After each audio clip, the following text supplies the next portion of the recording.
ఇప్పటికే వైసీపీ పార్టీని ఒకరి తర్వాత ఒకరు విడుతున్నారని మనం వార్తలు వింటున్నాం. తాజాగా దాడి వీరభద్రరావు, అత్యంత విధేయుడిగా ఉన్నటువంటి దాడి వీరభద్రరావు గారు కూడా రాజీనామా చేశారని చెప్తున్నారు. అసలు ఈ రాజీనామాలు జగన్మోహన్ రెడ్డి ఓడిపోతున్నాడని చేస్తున్నారా, లేదా జగన్మోహన్ రెడ్డిని భరించలేక చేస్తున్నారా అనేది ప్రజలకు సందేహం. సో ఏంటంటారు, ఒక్కొక్కరు రాజీనామా వెనుకున్న రహస్యం? రెండు ఉన్నాయి. ఇప్పుడు దాకా ఏంటంటే అధికారంలో ఉన్నారు జగన్మోహన్ రెడ్డి గారు. మా తెలుగుదేశం పార్టీ మరి అధికారంలో రాదు, 30 సంవత్సరాలు ఇతనే ఉంటాడన్న నమ్మకంతో వాళ్ళు బయటికి వెళ్ళిన తర్వాత ఉపయోగం ఏం లేదు కదా. కాబట్టి కనీసం అధికార పార్టీలో ఉందామన్న పేరు ప్రఖ్యాతులతోటి ఉండాలనే కోరికతోటి వాళ్ళు అట్లా ఉన్నారు.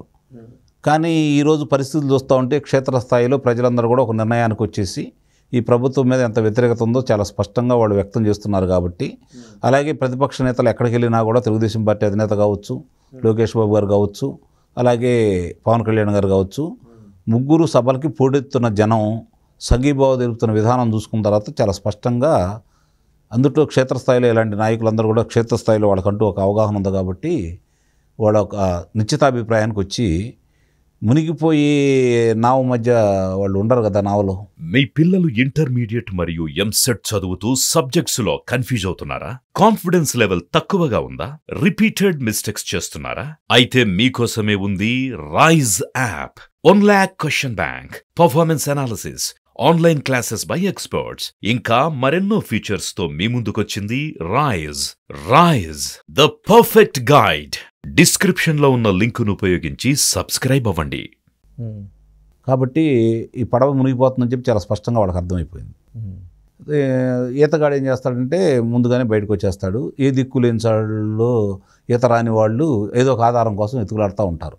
ఇప్పుడు వీళ్ళకి ఈత వచ్చు, ముందు బయటకు వస్తున్నారు. ఇక ఆధారం లేనాళ్ళు ఏదైనా ఆధారం దొరికితే ఆధారాన్ని పట్టుకొని పక్కకి వెళ్తూ ఉంటారు. ఇవాళ ఒక్కొక్కళ్ళు ఎందుకు విడుతున్నారా అంటే ఇదే చాలా స్పష్టంగా వాళ్ళకి అర్థమైపోయింది. ఏంటంటే ఈరోజు మనం ఏం చెప్పాం అధికారంలో రావడం కోసం, ఎన్ని అబద్ధాలు చెప్పాం వాళ్ళకి తెలుసు, అవి అబద్ధాలని. అవి ప్రజలు నమ్మారు.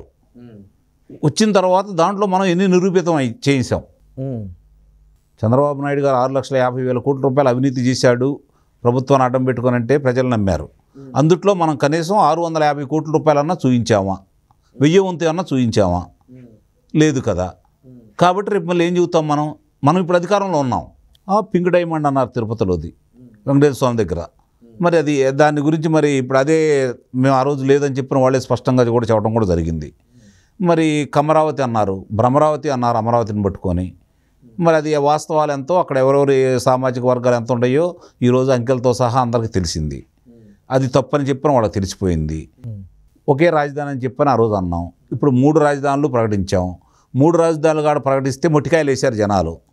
ఎందుకంటే శాసన మండలి ఎన్నికల్లో చాలా స్పష్టంగా ఏదైతే రాజధానులుగా ప్రకటించామో రాయలసీమకు సంబంధించిన కర్నూలు జిల్లా, అలాగే విశాఖపట్నం, ఆ కేంద్రంలో జరిగిన ఎన్నికల్లో కూడా మనం చేత్కరించారంటే మన మాటలు ప్రజలు నమ్మటం లేదు.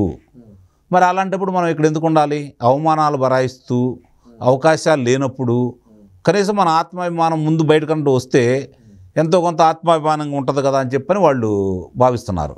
ఇవన్నీ కనుక మనకి చూసుకుంటూ ఉంటే ప్రజల అభిప్రాయాలను స్పష్టంగా అవగతమైనటువంటి నాయకులు ఏం చేస్తారు అంటే వాళ్ళ భవిష్యత్తుకి ముందు చూపు చూసుకుని వాళ్ళు అడుగులు వేస్తూ ఉంటారు.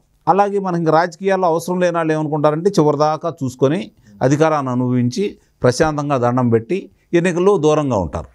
ఇప్పుడు చాలామంది అసమ్మతి వ్యక్తం చేస్తున్నారని చెప్పిన అభిప్రాయం వ్యక్తం చేస్తున్నారు. వాళ్ళు బాహాటంగా అసమ్మతిని వ్యక్తం చేస్తున్నారు, లోన చాలా ఆనందపడిపోతున్నారు. మాకు తిరిగి పోటీ చేసే అవకాశాన్ని కల్పించినందుకు మేము చాలా సంతోషంగా ఉండామనే భావన వాళ్ళలో చాలా స్పష్టంగా ఉంది.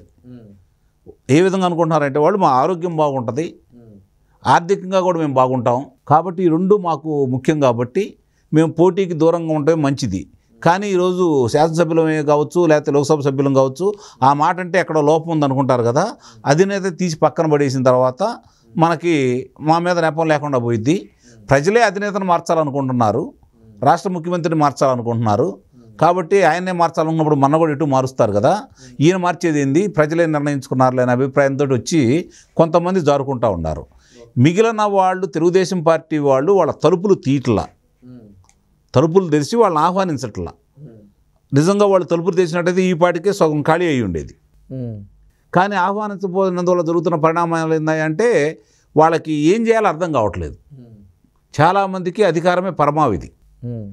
ఇప్పుడు రేపొద్దున అధికారం ఉండదు, ఈ పార్టీలో ఉంటే ఎటు ఓడిపోతాము.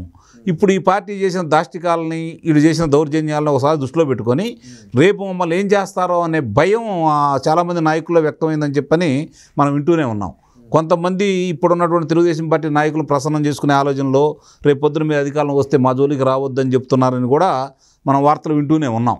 అంటే ప్రజల్లోనే కాకుండా పార్టీ శ్రేణుల్లో కూడా అంతర్మతనం మొదలైందనేది చాలా స్పష్టంగా అర్థమైపోతూ ఉంది. ఈ పరిస్థితుల్లో వాళ్ళందరూ ఎదురు తిరగడానికి నిశ్చయించుకున్నారు. వాళ్ళ అభిప్రాయాలు చెబుతూనే ఉన్నారు.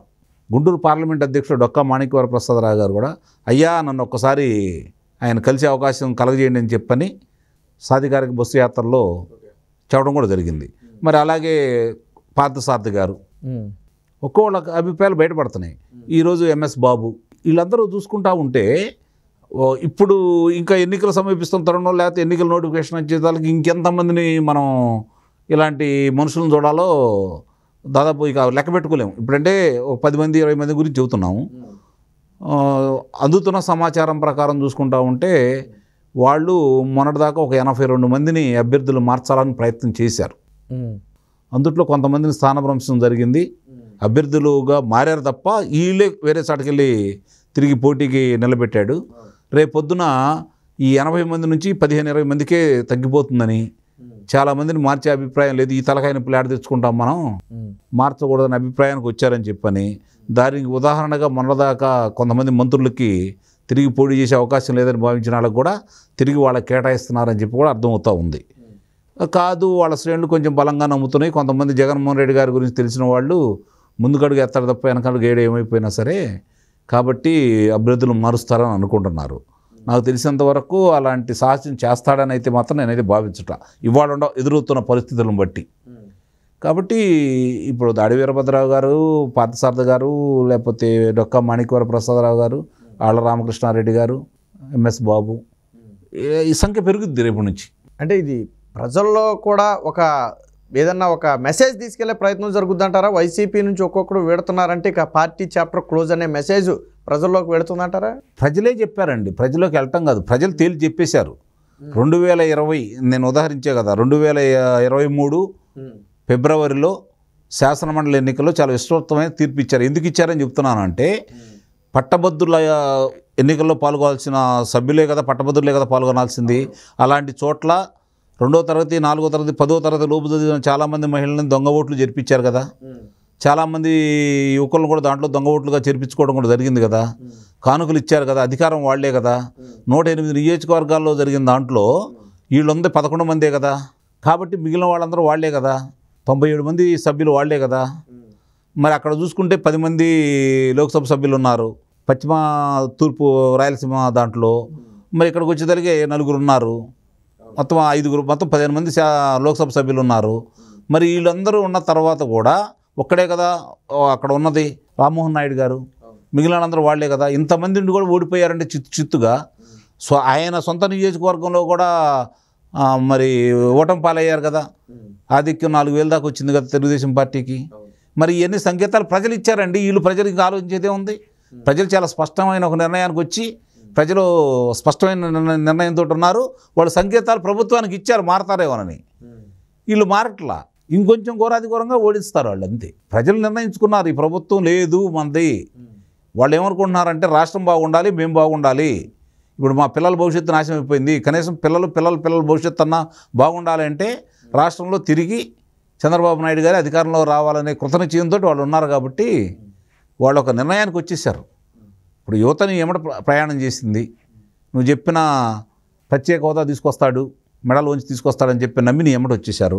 ఈరోజు వాళ్ళకి కనపడుతుంది. వాళ్ళు ఏమని ఆలోచించారు, ఎందుకని ఆలోచించారని చెప్పి ఒకసారి ఆలోచించుకుంటా ఉంటే ఆ రోజు నువ్వు చెప్పిన ప్రచారాన్ని వాళ్ళు నమ్మారు. నీ మీద భ్రమలు వీడిపోయినాయి. ఇట్లా ఉంటే మనం చేపలే అమ్ముకోవాలా, లేకపోతే మాంసం అమ్ముకోవాలి, వాలంటీర్ ఉద్యోగాలు మాత్రమే చేయాలి, మన భవిష్యత్తు అగమ్య గోచరంగా ఉంది, రేపు పొద్దున్న చాలా ఇబ్బందిగా ఉందని చెప్పిన వాళ్ళు భావిస్తున్నారు. కాబట్టి వాళ్ళు తిరగబడ్డారు. అలాగే లోకేష్ బాబు గారు బయలుదేరి ఏ ప్రాంతంలో ఏ అభివృద్ధి జరిగింది, ఎంతమందికి ఉద్యోగ కల్పన జరిగింది చెప్పిన తర్వాత నిజమే కదా వీళ్ళు ఇన్ని అబద్ధాలు చెప్పారు కదా, కళ్ళ ముందు కనపడుతున్నాయి కదా, అతను సాక్షాలతో సెల్ఫీ ఛాలెంజ్ చేశాడు కాబట్టి చాలా స్పష్టంగా కనపడుతున్నాయి అని చెప్పని యువత మొత్తం ఆ రోజు వచ్చిన వాళ్ళతో పాటు ఇంకా వాళ్ళ తల్లిదండ్రులని వాళ్ళ ఓట్లు కూడా తీసుకొని ఈరోజు తెలుగుదేశం పార్టీకి వేయడానికి వాళ్ళు సిద్ధంగా ఉన్నారు. ఇవన్నీ ఆయనకు స్పష్టంగా కనపడుతున్నాయి. ఉద్యోగ వర్గాలు ఎదురు తిరిగారు, రైతులు ఇబ్బంది పడిపోతున్నారు. ఒక వర్గము ఒక కులం అనుకూలంగా ఉందని చెప్పండి ఈరోజు. మరి ఇంకెట్లా ఉంటారు నాయకులు మాత్రం? వాళ్ళు గెలవాలనుకుంటే వీళ్ళందరూ కావాలి కదా. అతీతమైన శక్తులు మరి వాళ్ళు ఊహించినట్టుగా గతంలో వాళ్ళు ఏ శక్తులు వాళ్ళకి కలిపి గెలిపించినాయో అయ్యే నమ్ముకున్నారనే అభిప్రాయం చాలామంది కూడా వ్యక్తం చేస్తున్నారు, చదువుకున్న వాళ్ళు కూడా. కాబట్టి అదొక్కటే తప్పితే ప్రజాగ్రహం ముందు మాత్రం వాళ్ళు తిరిగి మళ్ళీ అధికారంలో వచ్చే అభిప్రాయం అయితే ప్రజల యొక్క మనోభావాల ప్రకారం చూసుకుంటూ ఉంటే వాళ్ళకి లేదనేది ఈ శ్రేణులకు అర్థమైపోయి, నాయకులకు అర్థమైపోయి ఒక్కొక్కళ్ళు దూరం అవుతూ ఉన్నారు.